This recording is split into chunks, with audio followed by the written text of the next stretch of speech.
This is a good list that I've put together, inspired by a couple of others and my own contribution, and I'd like to share this list with you.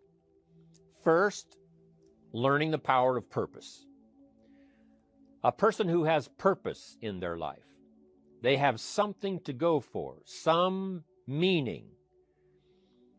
One writer described it, for some people it becomes a magnificent obsession. And for you and I, maybe it doesn't need to be that dramatic as a magnificent obsession.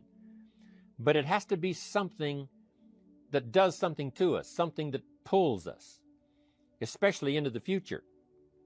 You know, there are many influences on us. One is the influence of the past. Some people are always pulled back by the past. Some people are always pulled aside by the distractions. But here's what's powerful.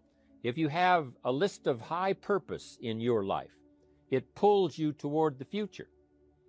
And the more powerful the purpose is, the stronger it pulls. And here's the other great advantage if you have purpose for the future. It pulls you through all kinds of challenges and all kinds of difficulties. If you don't have these strong purposes for the future, it's easy to get swallowed by a bad day. It's easy to be almost annihilated by a poor month. And it's easy sometimes to almost disappear beneath the waves of a year that goes backwards if you don't have something to pull you beyond that year.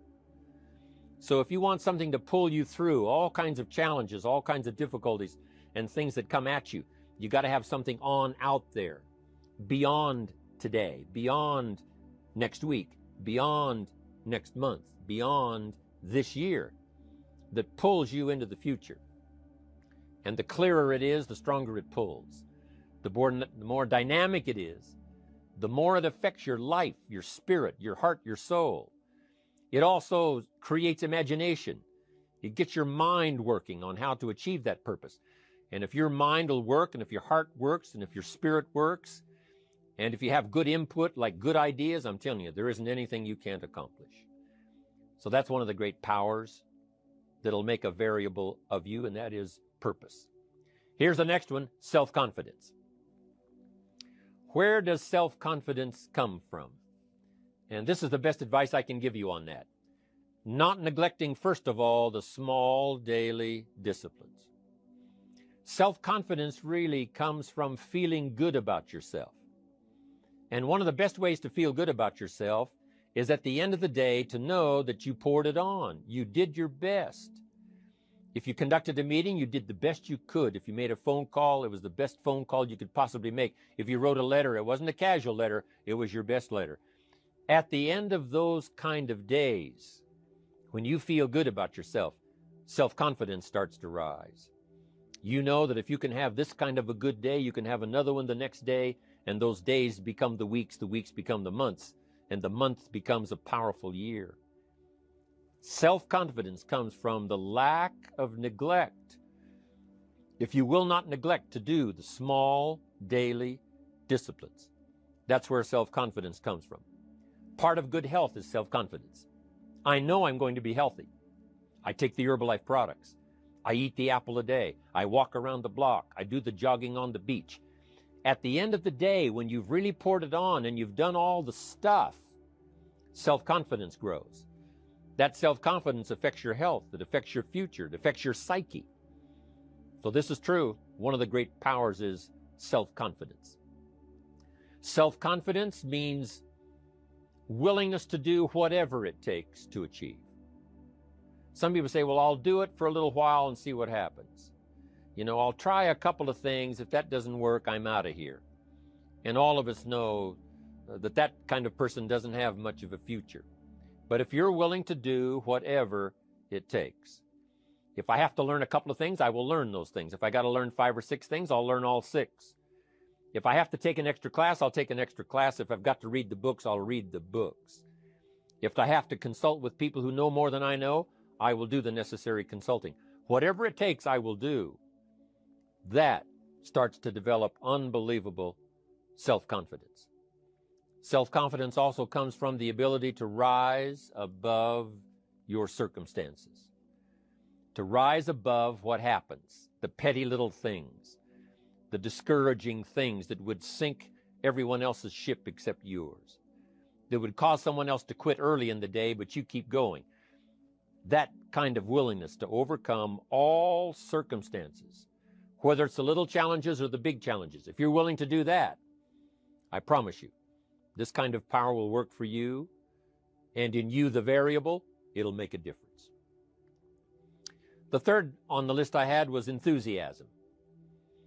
And here's what I wrote about enthusiasm. Enthusiasm that's powerful is mostly enthusiasm that is enthusiasm inside, 90%, 10% outside. We all know what the enthusiasm is like when somebody lets us see their enthusiasm, which is like the 90%, and only 10% of it is inside. But the enthusiasm that really affects people is not just being loud, but the enthusiasm that runs deep, the enthusiasm that comes from deep inside, created by self-confidence, created by purpose, created by genuine willingness to help other people. That kind of enthusiasm, knowing that you're going to get the job done, knowing you're going to affect people, knowing you're going to have testimonials flowing in from all kinds of directions. That kind of enthusiasm. A lot of it is quiet. A lot of it is unheard. And the 10% that's heard, it rings a bell. People call it genuine enthusiasm because they know that what you say in the outward display of your enthusiasm is only a small tip of the iceberg of the enthusiasm you feel inside that really motivates you to do the best job you can. Next on my list to help you become the powerful variable is expertise. Wanting to excel in all of the skills and settling for nothing less than an outstanding performance.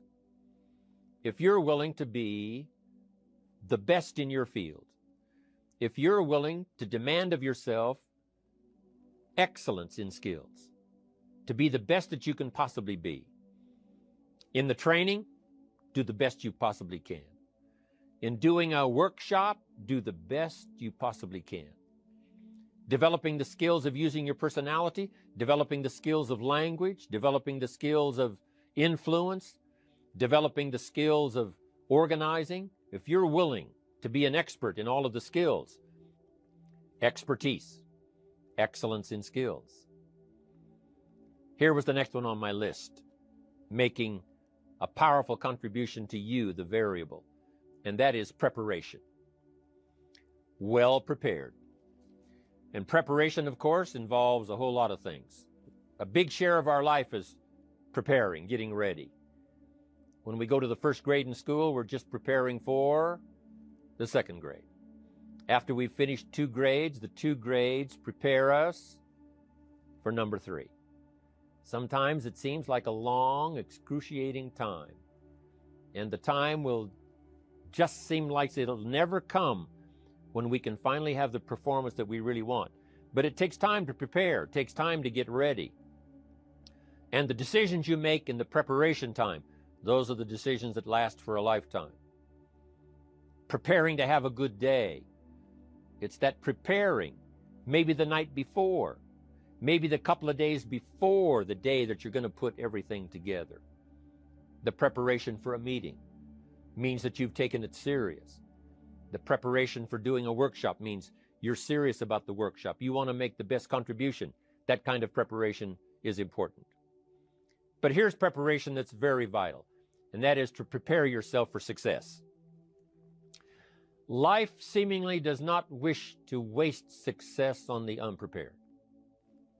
Life says, why waste a fortune on this person? They're not prepared to do the right things with it. They're not prepared to use it wisely.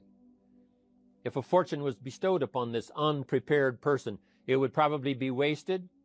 The people that could have been touched won't be touched. What could have been done won't be done because this fortune will have been wasted on the unprepared person. So not only look for fortune, not only look for the promise, but prepare yourself and ask of yourself, what can I do to make myself ready? Because remember, life was designed not to give us what we want, not to give us what we need, but life was designed to give us what we deserve. Every value in life must be paid for, and those that pay are the ones that get it. It says those that give receive. Someone says, I wish to receive, I wish to receive. You don't have to concentrate on receiving. Just become a good giver. It says those that search will find. Someone says, well, I need to find some good ideas to help change my life for the future. Then to find good ideas, that doesn't come because you need them. It comes because you search for them. If you want good ideas, you got to go after them. You got to go to the class, you got to go to the workshop, you got to go to the training, go to the book, right? You got to go to the journal, right? Go where good ideas are being taught, go searching, go looking, because good ideas are not going to be wasted on those that are not seeking, searching, well prepared. So, prepare yourself to be ready for fortune when it comes, to be ready for challenge when it comes, to be ready for opportunity when it comes. Opportunity comes along and passes by the person that is not well prepared. I want to prepare myself this year for next year. Yes, I wish to be effective this year, but I'm also thinking of ways, how could I be better? How could my ideas be more powerful? How could they be sharper, more clear? How could I reach some people next year that I perhaps can't reach this year? I haven't reached deep enough into my own soul to affect some people. Some people just pass by and say, hey, what a good speech. But how could I make it stronger than that, deeper than that, more powerful than that? I cannot be as powerful as I could be next year. You know, you can't go to the 10th grade in the 5th grade. You just got to go through the grades. But the more you are prepared, when the 10th grade finally comes, now you can cash in and get 2 times, 3 times, 5 times more value from it by being prepared. I want to do my best this year, but I also want to get ready for next year, 1999. And then when the year 2000 comes, at the turn of the century, I want to be well equipped by language, by instinct, by temperament, by personality, by influence, to really be valuable the year 2000, 2001, 2, 3, 4, 5. That's my goal. I'm sure it's your goal. Now here's the next one. There's great power in self-reliance. Self-reliance means you simply look mostly to yourself. It would be nice if someone just gave you this, gave you this, gave you this. It would be nice if everyone did their job exactly as they're supposed to do it. But here's what you've got to do. Primarily rely on yourself. Primarily say, I'm the person responsible. And I will learn the necessary skills so that I can help people learn their skills. If I need lots of people to do certain things to build my organization, that is what I must have. But I've got to be the final backstop. I've got to be the final one that people can rely on. So that if this is missed and this is missed, I can catch up. I can fill the gap. I can do the job. We have to do it when we conduct meetings. We have to do it when we conduct training. We have to do it when we're in a class of just a few. What someone might have missed, we're there to fill in. Self-reliance. Primarily, we're learning to count on yourself. So that you can do this. Never complain and never explain. Here's the next key power, and that's image. There's many parts to image. The image that others see you as, the image you have with other people. And it's very important how other people see you.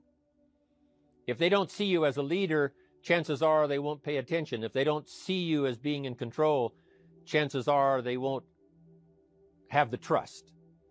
If they don't see you as knowing where you're going, what you want to accomplish, they probably won't follow. But if people can see you, if you have the image of someone that's in charge, in control of your life, your future, your destiny, in control of the situation, if they see that, that kind of image is powerful. It helps to win the day. It attracts other people. People want to be around people that are in control, that are powerful, but they know how to use their power, influential, but they know how to use their influence. That kind of image is important. But here's a very important image, and that is your image of yourself. The way you dress, the way you talk, the way you think, your capacity for learning, all of that is an important image that you have of yourself. The image that you have that if it needs to be learned, you could learn it. If there's a book that needs to be mastered, you could master it. If there's a skill that needs to be learned, why couldn't you get busy now and learn that skill? That kind of self-image, that I am continually trying my best to be the best I can. Because one of the most important places you have to look is into the future, yes. You got to look into the past, yes. You've got to look around, yes. But one of the most important places you have to look is in the mirror. You know, how I appear to other people, that's important. But how I appear to myself is the ultimate importance. That kind of image, to where you'll develop the self-confidence, you'll develop the self-reliance. Now here's another one in my rather short list. The next word is character. Becoming a person of high values, a person of principles, a person of honesty, a person that earns respect. That kind of character. It took character when Mark started to put the marketing system together. How can we have a system that will build in the integrity, that people will know that if this happens, then this will happen. And if this goes wrong, here's the way to fix it. Unless you have the principles and the character and the integrity to put together a viable plan for a wide variety of people, then the system is not going to last very long. And I've been around long enough, and I'm sure you have been around long enough to see a lot of systems that got started, but they failed. And the reason is because they were not constructed with integrity. They were not constructed with character. They were not constructed with doing the right thing. They might have been constructed to take advantage. You know, cash it out as quickly as possible and leave. Mark was involved when others took advantage of him all those years ago before Herbalife.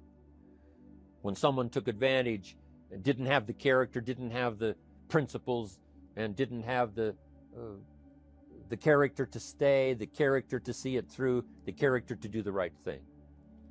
So this is important, to develop the character within yourself, that people see you as honest, as fair, willing to do the right thing, willing to be helpful, but always willing to walk the center line, not to pass the line. When we come to an opportunity like Herbalife, especially multi-level network marketing, it is so dynamic, it is so powerful, and it is so possible in fortune making that sometimes people want to speed up the process by cutting the corners, by neglecting to do the right things, you know, to cheat a little here, you know, cross the line just a little bit, because then, you know, it'll grow faster and you can cash in quicker. Not necessary here. Doing Herbalife right will build your fortune longer and stronger than trying to cut the corners and not doing it right. If we'll have the integrity that Mark had when he started it and keep perpetuating that we will do the right thing by the marketing system, the right thing by a distributor who has a customer and they take care of that customer belongs to that distributor. That kind of integrity in the marketing system, the kind of integrity we have among each other, the kind of character we have to rely on each other, because here's what we cannot do. We cannot do this by ourselves. Mark's got to count on me. I've got to count on Mark. We've got to count on the president's team. The president's team has to count on the chairman's club for advice and counsel. We have to count on the millionaire team, the tabulator team, the world team. We've got to count on the distributor. We've got to count on the distributor giving the right message to the potential customer. We've got to count on the distributor giving wise counsel to the new recruit, teaching them the right way, the principled way, the character way. Vitally important. Building and developing your own character. Now here's another one. It's called self-discipline. Self-discipline, all of us have a challenge with that. Because sometimes it's easy, and especially if you're working hard, doing the best you can, it's easy sometimes to let up and let it go. But remember, so many people, especially now that we're as big as we are around the world, are counting on what we do. At home office, they have to be careful. They have to be disciplined. It's easy for the person who ships the product from Herbalife says, oh, well, I'll wait until tomorrow to ship it. And then they go home and sleep like a baby. But the distributor who's waiting for that product doesn't sleep that night, or doesn't sleep when the product doesn't show on time. But if everybody will have the discipline to say, I will do the best job I can. I will make mistakes, of course, because we're all human, but I'll try to remedy those mistakes and do the best job I can. That kind of self-discipline that understands how important your part is in all of the functions that work. Any couple of them missing, and it would be a disaster. But all of it put together, and it works like a charm. Each person developing the self-discipline to do their part, do their job. Here's one more, and that is the power of extraordinary performance and demanding of yourself excellent results. This is so important. If you want to live extraordinary, you must do extraordinary. If you want an extraordinary income, you must do extraordinary things. If you want an extraordinary fortune, you must go with the demands of what it takes to have that fortune. Mark has made such a fortune, it's almost beyond comprehension what the numbers really are. But guess what he has the satisfaction of knowing? He earned it all. If he'd have been lax in the performance, Herbalife would not be here these 18 years later. Herbalife would have been a footnote in multi-level history. But because he performed year after year, the 3rd year and the 5th year, and the 7th year and the 10th year, and the 12th year and the 15th year, and now performing well in the 18th year, I'm telling you, that's what makes it such a viable fortune for Mark personally, of course, because he did the job. If we would ask of ourselves that kind of performance, and you've got to ask it of yourself. You know, I can't ask it of you. I would try to inspire you. I would try my best to share with you what it might taste like, what it's like to finally make your fortune. It happened for me. But here's what you must do. You must demand it of yourself. Society does not demand that you not have a heart attack. But if you want to escape having a heart attack, you must demand it of yourself. Society doesn't demand that you jog around the block every morning. But if you want good health, you must demand it of yourself. Society doesn't demand that you read a couple of books a week and improve your intelligence and your knowledge. That you must demand of yourself. Society does not demand that you build a financial wall around your family nothing can get through. That's not a demand of society. But you must demand it, if you wish it, you must demand it of yourself. Society doesn't demand that you learn a list of 10 skills in order to ensure your own future and the future of your family. Society doesn't demand it, doesn't require it. It is not a law. But if you want the benefit, you must demand it of yourself.